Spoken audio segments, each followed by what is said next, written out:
Assalamu alaikum, dear students. Welcome to the third lecture of architecture and town planning.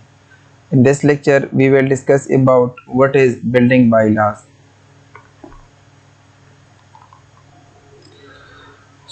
पहले हम zoning and building code के बारे में discuss करते हैं कि what is zoning and building code are permit. ठीक है.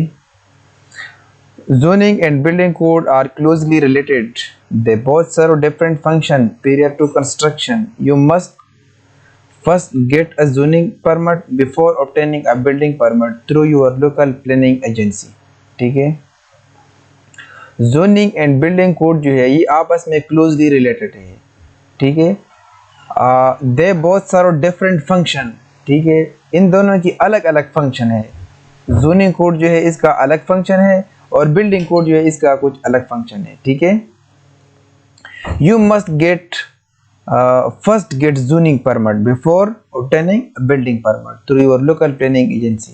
ये दोनों जो है ये हम लोकल प्लानिंग एजेंसी से हम जो है वो अप्रूव करते हैं. ठीक है. लेकिन पहले हम जोनिंग कोड अप्रूव करते हैं, उसके बाद हमारा जो बिल्डिंग कोड जो है वो फिर हम ऑब्टेन कर सकते हैं. ठीक है. तो इनका हमारे पास अलग अलग फंक्शन है. तो अब हम ये डिस्कस करते हैं कि हमारे पास जोनिंग कोड क्या होते हैं और बिल्डिंग कोड क्या होते हैं. Zoning code regulate type of structure that can be built in a given location as well as how that structure interact with the land it will be built upon. ठीक है. Zoning code का मतलब ये है कि हमारे पास ये building जो है इसका इस जोन से क्या रिलेशन है. फॉर एग्जांपल ये बिल्डिंग जो है ये हमारे पास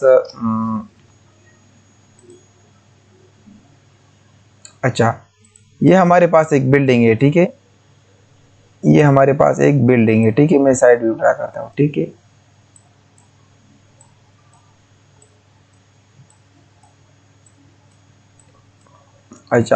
अब इस बिल्डिंग का इस पूरी लैंड से क्या रिलेशन है. ठीक है. इस बिल्डिंग का इस जमीन पर क्या इफेक्ट होगा, इसकी क्या कैरेक्टरिस्टिक होगी, अब इस सोइल की बेरिंग कैपेसिटी किस तरह होगा.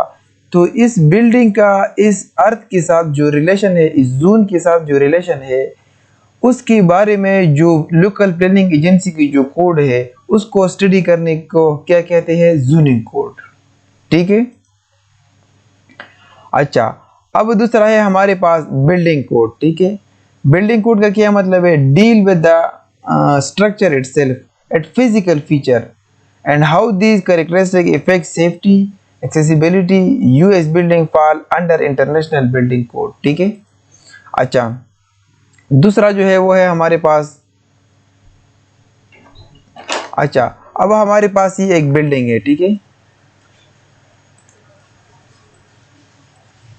इस बिल्डिंग का इटसेल्फ क्या कैरेक्टरिस्टिक है, इसका स्ट्रक्चर किस तरह होना चाहिए, ये किस तरह हम सेफ बनाएंगे. ये तो हमने सेफ बनाया है, लेकिन ये यूएस बिल्डिंग फॉर एग्जांपल हमारे पास जब अगर हमारे पास ये स्ट्रक्चर जो है कंक्रीट से बना है तो एसीआई के मुताबिक ये बिल्डिंग ठीक है या नहीं है, ये कोड को कोऑपरेट करता है या नहीं करता है. ठीक है. तो इस तरह की इस बिल्डिंग का अपनी मतलब इटसेल्फ जमीन के साथ नहीं, बिल्डिंग के अंदर जो कैरेक्टरिस्टिक है उसको स्टडी करना हमारे पास बिल्डिंग कोड में आता है. ठीक है. तो ये समझ में आ गई. अब हम आते हैं zoning plan of Islamabad. Zone को हम इस तरह भी डिवाइड कर सकते हैं कि हमारे पास फॉर एग्जांपल ये इस्लामाबाद का टोटल जोन टोटल प्लान है. ठीक है. टोटल इस्लामाबाद का. अब इसमें क्या है कि हमने डिफरेंट जोन में डिवाइड किया. ये हम दो तरीकों से डिवाइड कर सकते हैं. एक तो हम इस तरह के हमने टाउन प्लानिंग किया है. फॉर एग्जांपल ये हमारे पास रेजिडेंशियल एरिया है, ये हमारे पास कमर्शियल एरिया है, ये हमारे पास इंडस्ट्रियल जोन है. ठीक है. तो इस तरह डिफरेंट जोन में हम डिवाइड करते हैं. और एक हम इसको सिस्मिक के बेस पे डिवाइड करते हैं कि हमारे पास ये सिस्मिक जोन है. ठीक है. फॉर एग्जांपल ये हमारे पास यहाँ पर ज़्यादा अर्थक्वेक का जो फ्रीक्वेंसी है वो ज़्यादा है. ठीक है. यहाँ पर हम ऐसी बिल्डिंग कंस्ट्रक्ट करते हैं कि इसको हम वाइब्रेशन अगर इसमें प्रोड्यूस हो जाए स्ट्रक्चर में तो उसमें कोई जो है वो डिफॉर्मेशन नहीं आता है. ठीक है. ये वाला एरिया जो यहाँ पर बिल्कुल सिस्मिक जोन नहीं है. ठीक है. यहाँ पर जोन अर्थक्वेक जो है वो बहुत ज़्यादा कम आ रहा है. तो यहाँ पर हम हाई राइज बिल्डिंग भी कंस्ट्रक्ट कर सकते हैं. ठीक है. तो इसी तरह हम डिफरेंट जोन में एरिया को डिवाइड करते हैं. ठीक है. ये पार्क व्यू सिटी इस्लामाबाद का प्लान है, ठीक है। इसमें हमारे पास शो हो रहा है फॉर एग्जांपल ये 4 कनल हाउस है, इस तरह का जैसे कि ये है हमारे पास, ये हमारे पास 2 कनल हाउसेज है, ठीक है। ये हमारे पास 1 कनल हाउसेज है। तो इस तरह ये डिफरेंट प्लॉट है हमारे पास। अच्छा, अब हम आते हैं बिल्डिंग बायलॉज, ठीक है। What is building bylaws? Building bylaw are rule and regulation set forth by concerned government authority, updated time to time. These are standard for building work. Their aim is to ensure the health and safety of people and around building by setting requirement for building design and construction. The bylaw also promote energy efficiency and aim to improve access for disabled people. ठीक है। अच्छा, अब इसका क्या मतलब है? इसका मतलब ये है कि हमारे पास बिल्डिंग बायलॉ जो है वो एक रूल एंड रेगुलेशन होती है, ठीक है। जैसे कि पेशावर में पीडीए है, तो उसकी एक अपनी रूल होती है। उसका बेसिक पर्पस ये होता है कि लोगों की सेफ्टी और हेल्थ का उन्होंने ख्याल रखना होता है, ठीक है। जैसा कि मैं आप लोगों को एग्जांपल दे रहा हूँ कि हमारे पास फॉर एग्जांपल ये एक प्लॉट है, ठीक है। अब यहाँ पर ये हमारे पास पीडीए का रूल ये है कि यहाँ पर ये आपका कवर्ड एरिया होना चाहिए, ठीक है। ये हमारे पास एक कवर्ड एरिया है, ठीक है। अब यहाँ पर हमने अगर ये हमारे पास 5 मरला हाउस है, ठीक है। तो यहाँ पर आपने 5 फीट डिस्टेंस जो है वो ओपन रखना होगा, ठीक है। यहाँ पर फॉर एग्जांपल यहाँ पर 3 फीट आपने रखना होगा, यहाँ पर 4 फीट। तो इसी तरह अगर ये जगह हम न छोड़े ये स्पेस, तो यहाँ पर हम वेंटिलेटर जो है वो प्रोवाइड नहीं कर सकते, क्योंकि अगर हम यहाँ पर कुल जगह प्रोवाइड करें तो यहाँ पर हमारे पास विंडोज़ होगी, वेंटिलेटर होगी, तो हमारा बिल्डिंग जो है वो कंफर्टेबल होगा, ठीक है। तो इसका बेसिक पर्पज़ ये होता है बायलॉज का, ठीक है। तो जैसा कि पेशावर में हमारे पास पीडीए है और इस्लामाबाद में सीडीए है, कैपिटल डेवलपमेंट अथॉरिटी, और दूसरे पेशावर डेवलपमेंट अथॉरिटी, ठीक है। तो इसका बेसिक मतलब ये होता है कि हमारे पास ये बिल्डिंग जो है ये सेफ्टी का ख्याल भी रखना होगा बिल्डिंग में, और लोगों के हेल्थ का ख्याल भी रखना होगा, ठीक है। ऑब्जेक्टिव ऑफ बिल्डिंग बायलॉ, अगर हमारे पास एक बिल्डिंग बायलॉ है उसका ऑब्जेक्टिव क्या है, इसको हम क्यों इम्प्लीमेंट करते हैं, ठीक है। Pre planning of building activity to regulate new and propose construction, ठीक है। अच्छा, हम बिल्डिंग की एक्टिविटी जो उसको हम प्री प्लानिंग करते हैं, पहले से हम प्लान करते हैं कि हमारे पास फॉर एग्जांपल हैदराबाद है, तो हैदराबाद में 2 स्टोरी से ज़्यादा बिल्डिंग जो है वो आप लोगों ने कंस्ट्रक्ट नहीं करना है, ठीक है। तो ये this is called pre planning. Allow orderly growth, uniformity in construction and prevent hazard development, ठीक है। अच्छा, डेवलपमेंट में हज़ार्ड से वो हमको प्रिवेंट करते हैं, और ऑर्डरली ग्रोथ होता है कि हमारे पास यहाँ पर ये सारा एरिया जो है यहाँ पर आप लोगों ने फॉर एग्जांपल 2 स्टोरी बिल्डिंग सारे कंस्ट्रक्ट करना है, तो ये एक ऑर्डरली ग्रोथ हो गया, ठीक है। Provision of bylaw usually effort safety against fire, noise, health hazard and structure failure, ठीक है। इनका बेसिक पर्पज़ ये होता है कि हमारे पास एफर्ट होते हैं इनका कि फायर न लग जाए, नॉइज़ कम हो जाए, हेल्थ हज़ार्ड हमारे पास जो है वो कम से कम हो जाए, और स्ट्रक्चरल फेलियर का इन्होंने ख़ास ख्याल रखना होता है, ठीक है।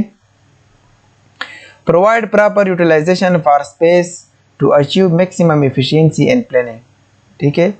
हमने प्रॉपर यूटिलाइजेशन करना होता है कि space is achieve maximum efficiency. हमारे पास फॉर एग्जांपल जगह कम है, लेकिन हमने इससे ज़्यादा एफिशिएंसी जो है वो हमने अचीव करना है। They provide health safety comfort to people who live in building. अच्छा, बिल्डिंग में जो पीपल का सर्वाइवल है, उनका जो लिविंग है, उनको सेफ एंड कंफर्टेबल बनाने की कोशिश करते हैं, ठीक है। Due to this bylaw each building will have proper approach, light, air and ventilation. अच्छा, इन बायलॉ का बेसिक टारगेट ये होता है कि बिल्डिंग में प्रॉपर वेंटिलेशन होता है, एयर होता है एंड लाइटिंग होता है, ठीक है। अच्छा, स्कोप ऑफ बिल्डिंग बायलॉ, अब इसका स्कोप क्या है। Building frontage line, maximum plot area, area limitation, built up area. अगर हमने एक बिल्डिंग कंस्ट्रक्ट करना है तो इसमें बायलॉ का क्या रोल होता है। बिल्डिंग का फ्रंटेज लाइन जो है, मैक्सिमम प्लॉट एरिया जैसे कि FIR, ठीक है। आपने कितना एरिया कवर करना है, एरिया लिमिटेशन, ठीक है, ये भी इसमें आता है। बिल्ट अप एरिया, हमने कितना एरिया कवर करना है। Height of building and clear height, ठीक है। अच्छा, इसमें एक डिफरेंस है। हाइट ऑफ द बिल्डिंग जो है इसका मतलब ये है कि हमारे पास लेट सपोज ये एक बिल्डिंग है, ठीक है, लेकिन यहाँ पर स्लैब है इसका, ठीक है। अब ये वाला जो है इसका टोटल हाइट है और इस स्लैब तक जो हाइट है this is called clear height, ठीक है। प्लेंथ हाइट, हमारे पास प्लेंथ लेवल कितना होना चाहिए। Projection margin, margin setback, setback हमारा मतलब हाउस का बैक कितना होना चाहिए और फ्रंट कितना होना चाहिए, ओपन, ठीक है। Provision of safety such as emergency exit, staircase limit and provision of lift. ये लेफ्ट जो है डिपेंड करता है बिल्डिंग की स्टोरी पे, कितनी स्टोरी बिल्डिंग है फिर उसके हिसाब से हम लेफ्ट प्रोवाइड करते हैं, ठीक है। और स्टेयरकेस का हमने ख्याल रखना होगा, ठीक है। अच्छा, water supply, drainage, proper light and ventilation, requirement for of street parking space and ramp ratio, ठीक है। रैंप रेशो का भी हमने ख्याल रखना होता है कि यहाँ पर हमने रैंप प्रोवाइड करना है गाड़ी के लिए, जो हम छोटे छोटे स्टेयर बनाते हैं, दिस इज कॉल्ड रैंप, ठीक है। साइज ऑफ स्ट्रक्चरल एलिमेंट, अच्छा, अब बिल्डिंग बैला तो हमने कवर कर दिया, ठीक है। अब हम आते हैं डिफरेंट टाइप ऑफ बिल्डिंग की तरफ, ठीक है।